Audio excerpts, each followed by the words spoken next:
Destination Newry, and we're the morning show going out to the world live. We greet you in.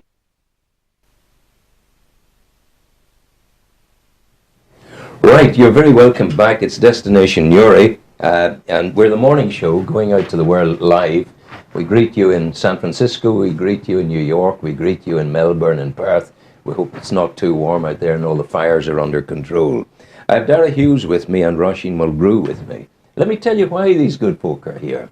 This is the commencement of our lead-in to the elections. We're carrying profiles of the new candidates coming from each of the parties. And we start off this morning with Sinn Féin. Dáire Hughes from Newry, you're standing in Slievegullin, and Roisin Mulgrew from Killeavy, standing in Slievegullin as well. It's a great moment for these guys. It's your first live television interview. First of many. Wow, I hope so. Lots and lots and lots. And may your work bring a peaceful Northern Ireland and an ongoing process towards better understanding. But you're both Sinn Féin people. Are you Sinn Féin by nature or by nurture? Were you born into a Sinn Féin family, or have you developed an interest in what you have perceived to be the excellence of Sinn Féin? Well, a bit of both in my case. I mean, my family have always been involved with Sinn Féin to one extent or the other. But in having said that, politics was never something that was forced on us. And did it exist in your family? Yes, and like all families, you would have watched the news and been involved in life, and we would have had debates. Some of them quite heated, I have to say. Very well for Stormont when you go there. Absolutely. But we were always given the right to choose, you know, and I think my parents sort of, you know, they brought you up to a stage and you were independent, and then you were allowed to do your own thing. And my father never told anybody how he ever voted at all, though we always knew, because he said that that was a very personal thing and that nobody should sway you. You know, you need to come to a decision yourself on what your beliefs are. So I've come from a Republican family, but was given the choice to be otherwise, to choose what I wanted to do. So your father seems a very wise man. Well, we're all very wise people. Well, you have an advantage. You're a woman. That gives you 10 points Absolutely. up on the scale of wisdom. Absolutely, at least 10. Yeah, battling on that scale of wisdom to catch up on the women. We have Dáire. Dáire? Dáire is the right pronunciation. Hughes, you're a Newry man. I am indeed, yeah. So what's your provenance with Sinn Féin? Well, like Roisin, I think with all political socialisation, it's a mix of nature and nurture, you know. It's what you do and where you come from. Yeah, I came from a staunch Republican family, a Labour family, but like that, I've studied politics from GCSE A level onwards. Did you go to university for politics? I did. I studied history and politics at Queen's. Yeah, and what about you? What was your... Well, I actually come from a business background. My husband and myself have had our own businesses for 25, 30 years. What kind of business? So, well, my husband originally had a bar here in the town. Yes. And then we opened up 3 retail units just on the outskirts of the town. Selling what? Well, we have a spar shop and all sales, fast food outlet, all that sort of carry on, just to keep me busy. But not only will it keep you busy, but you're a grand source, a reservoir for people to support you in politics. Well, it is. They'll be saying things like, she's going for Sinn Féin, she's a good woman, that Roisin. And well, that's what they're saying. Yeah. Did you come straight to politics from, what do you work at, Dáire? Well, I've worked in a couple of different community organisations. I've worked with Community Restorative Justice, and I now work with the Republican Ex-Prisoners Network in Mulgrew, in Tyrone. Yeah. So that restorative justice thing it's got a very high reputation. You've been doing good things The work there. that is fantastic, and it's a real asset to the community, and something that should be encouraged by all. The prisoners thing in Mulgrew, talk to me about that. Well, there's a substantial ex-prisoners network across the island. I mean, you're talking huge numbers of Republicans have been in and out of prison throughout the course of the conflict, and with an ageing demographic, they need as much support as they can get. When they're discriminated against in terms of travel and employment, they need a support mechanism. How does that discrimination present? Well, there's a whole vast variety of things, and through travel, through insurance, through adoption rights, and everything. There's. But I hear what you're saying, but tell me how that translates into the reality of their lives. Are they asked what's your history, and if they say I'm a Republican prisoner, then a black button is pressed? Yeah. Is that the way it works? Well, worse than that. I mean, I won't go into any specifics, but in insurance, you're asked, do you have a criminal record? For a lot of insurance premiums. And a lot of our prisoners or political prisoners and wouldn't class themselves and aren't, in my opinion, Well, of course, criminals. I understand that, yeah. So therefore they wouldn't necessarily acknowledge that. Yeah. And if they do acknowledge it, they have a higher premium. If they don't acknowledge it and they go to make a claim and they're exposed, if you want, as having a record. So not only were they won't pay it. interned, but the sentence continues forever. Absolutely. Yeah, pretty much. And can have a knock-on effect on their family as well. But is that not something that should have been taken care of within the Anglo-Irish Agreement, for example? If on the one hand you have prisoners who are in and they get a 50% reduction as a consequence of the agreement, is it not reasonable to believe that that sort of nonsense that you're referring to there should have been cleared up long ago? I don't think the Anglo-Irish Agreement solved much, to be honest. You know, the Good Friday Agreement has laid the foundation in St Andrews as a progress, but there's still a lot of work to be done. I mean, in conflict resolution, in all aspects of the QND, not just within the Republican network. You know. Okay, Roisin, what do you see as the issues that you're going to counsel with? Well, at the minute in Newry town and Slieve Gullion area, you know, the issues are probably nationwide. I mean, you have unemployment, you have young people struggling with university debts, lots of young couples are in negative equity, you know, you have fuel poverty. It's the real bread and butter issues that affect people's lives. And, you know, I mean, we deal with everything from people having problems with the road, should it be potholes, them not being salted, you know, bins not being lifted. They may seem like very boring issues, but they're the issues that affect people.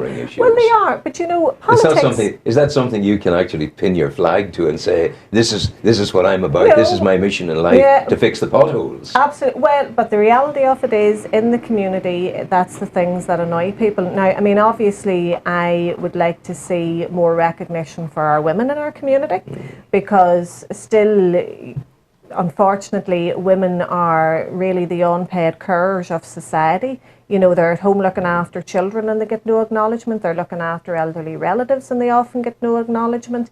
You know, so, I mean, I would have a lot of women's issues that I think should be highlighted. How specifically, Roisin, taking the women's issue of being the carers of society, very hard to change that, because that's who's going to pay the money that you believe they deserve to be paid for doing that?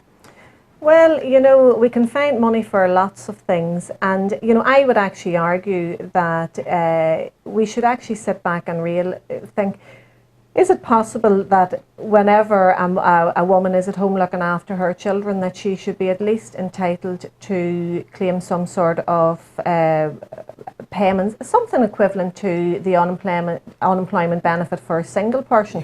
Because a lot of women are actually, once they're no longer independently financial from their partner, unless they have a partner that is supportive of their role within the family, they can become financially manipulated.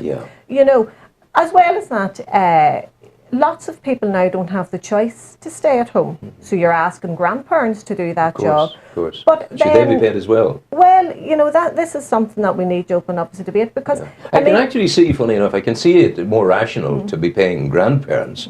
The payment of parents, a woman to stay at home or a man to stay at home as the house husband, that comes perilously close to requiring people to be paid for being a mother or being a father. Well, I mean, I would say if you take a mother now that has 2 or 3 children, and if they don't have the support of grandparents, if you have 2 or 3 children in a creche situation, you know, really at the end of the month, by the time you take in your travelling expenses to work, your childcare expenses, you're working for very little. So if you could give someone who wants to stay at home, because I mean, we are about equality and choice.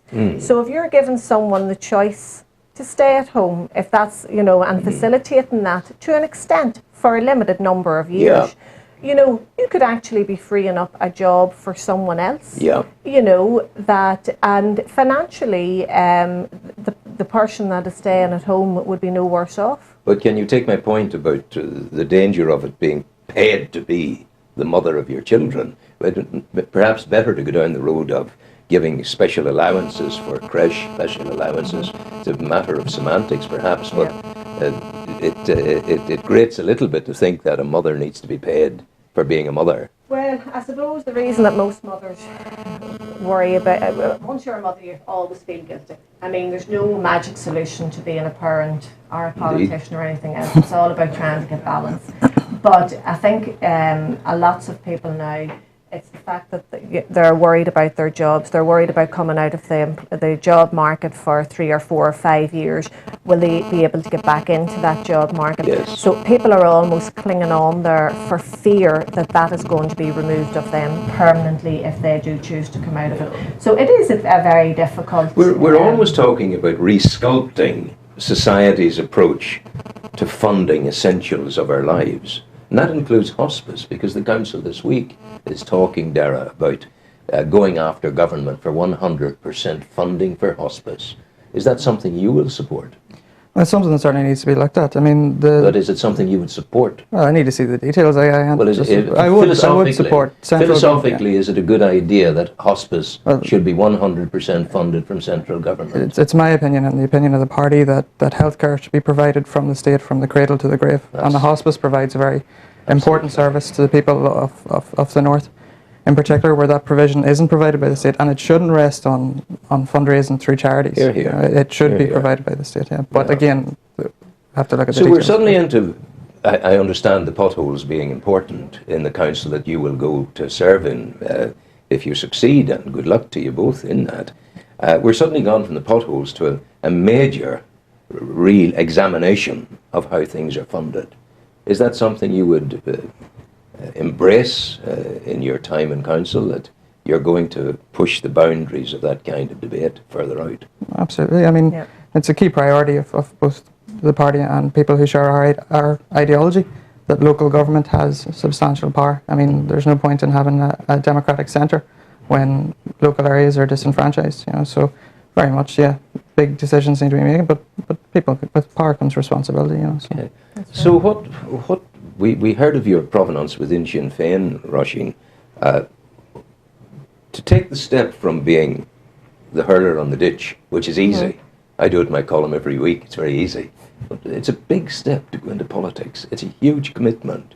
You'll be behind the counter of the shop less often. Well, that's where I'm actually very lucky, because I actually have now leased out the shop, so I'm in a position where I have time to do this.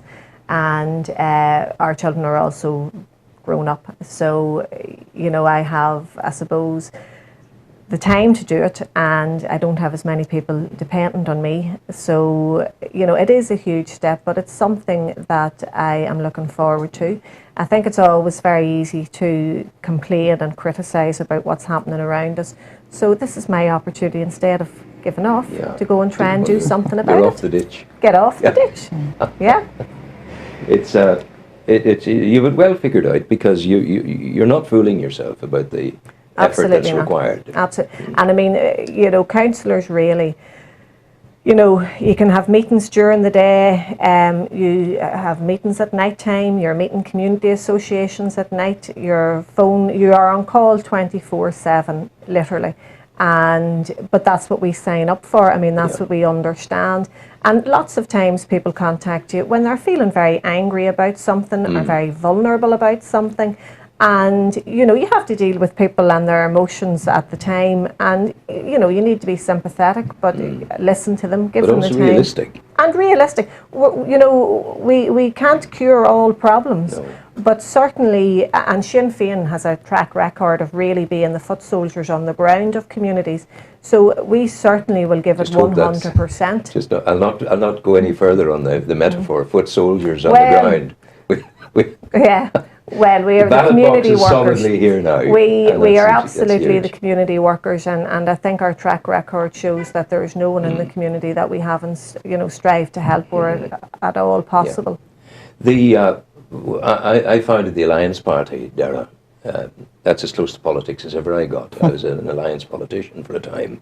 That's a long, long, long time ago. Why should I vote for you? It depends what your priorities are. I mean, the biggest thing that I personally hope to bring is an element of delivering community safety and service delivery to an area that needs both. And that would be my key personally. But of course, you're not just voting for me, you're voting for Sinn Féin. And Sinn Féin will have a huge council team in the new Super Council. We have a good team at the minute. We're hoping to increase that in strength. we can call on the expertise of 3 MLAs in the constituency and up to 5 MLAs in the district, as well as the MP and the MEP. So you're not just getting a councillor, you're getting a whole network. With Sinn Féin, you're getting a strong team that can deliver across the board, and has delivered, and as Roisin said, the track record. So, and may I assume there'll be no black button pressed against me as having founded the Alliance Party? No, your political choice is a very important thing in any democratic society, you know? Even if you do make the wrong ones. You know? Yeah. Well, I think it's in the case of the Alliance Party that we eventually got power, but we got the poison chalice of, not that I say we, I'm no longer political at all, but I say David Ford got the Ministry of Security and Policing and all the rest of it. So we waited a long time for the poison chalice, I think, and that was it. And why should I vote for you? Well, as I say, I personally think that, well, in my own point of view, there was never any other party than Sinn Féin, to be perfectly honest. But I do think that Sinn Féin is the party that is connected with the people. We do a huge amount of work within our communities.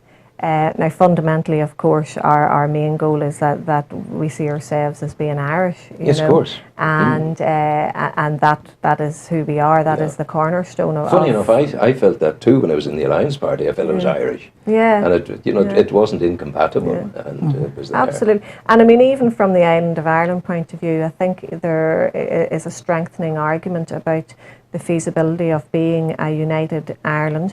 How our infrastructures would be better put to use for the population. So, I think that is a growing argument, and it's one that we would like to sort of bring forward. You had a conference on that, maybe up at Carrickdale or somewhere close by, maybe Dundalk in the recent past, certainly within the last 3 months, about examining the possibility of an all-Ireland economy and things like that. Were there consequences and results from that conference? Well, I mean, it's something I think we sort of are constantly chipping away at, but, certainly for an island this size, it makes sense for us to have, to be an all one island. For an island this size to have 2 different currencies, 2 different education systems is absolutely ludicrous. And even if you take an event that has happened even last week that was talked about, where you had children that had serious heart problems that had to be flown to England in planes that it is being argued whether they were fit for the purpose. Surely, the aviation authority made it very clear that it was, well, just out of to get the thing absolutely right there. It was a horrific experience for a family that was in a very stressful situation, and surely it makes more sense that we have centres of excellence within the island of Ireland where people could have that facility without having to be put under that added stress. So there's things like that could change people's lives forever. You also have different education systems where, it's not always straightforward for people that have the difference between A levels and leaving certificate, that sort of thing, on a very common ground to improve and enhance the lives of people and to make the transition from education into employment easier. As I say, it's just something that we really believe needs to be pushed forward, and we're constantly chipping away at the barriers that are put against it. Well, you have to say to you, if this is your first live television interview, you're both impressive. You've done well. Thanks very much. The downside might simply be for me to say to you, I'm 70, why should I be going to a 30-year-old and a 20-year-old to ask to represent me? Is your youthfulness perhaps a barrier to... Rowan, don't put on those glasses, because I haven't seen 30 for a very long time, but I am honoured. I was shortchanged as well. Were you? Were you? Yeah. What age are you? 23. 23, yeah. You're 20s, I said 20s. Yeah. But I mean, young people... You're 32, just reverse it. That's fine. Young people can work, young people contribute to society, and they deserve representation as anybody else does. Yeah. And you look at our party, and we take a very serious commitment to young people. We have young people in positions of responsibility across the 32 counties. You have the likes of Megan Fern, who's the youngest parliamentarian the island has ever seen. Yeah.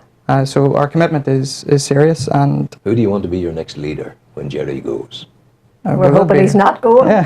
That'll be a democratic decision for the Irish. Older and older. Yeah. It'll hardly be the Lady of Dublin, will it?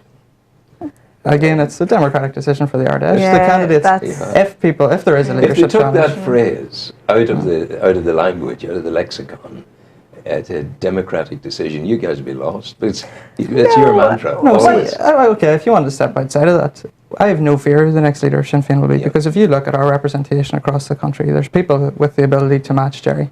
I mean, in every corner of the country. Yeah. So I have no reservations or no Could be fears. another Jerry. Could be. Could be. Could be anyone. Absolutely. You could guys be. go well. Take care. Do you know what I'm going to play for you now? And Sean's ready there to bring it in. We had, of course, it's no stranger to you that the news that Pete Seeger died this week. A great human being. And Pete Seeger's gone. And Tommy Sands, our singer-songwriter, was a great friend of Pete's. And he came in to me yesterday, and we had a kind of a half-hour tribute to Pete Seeger. And the response to that has been absolutely amazing. People from all over the world have been contacting us about that interview. Tommy has taken the interview and has transmitted it to the Seeger household on the banks of the Hudson River in New York. And we've been asked to put it out again. So we'll play this out for you now. Tommy starts us in it with his inimitable banjo playing, which is a tribute to Pete Seeger. And that's what we have now. Thanks for coming in. Thank you.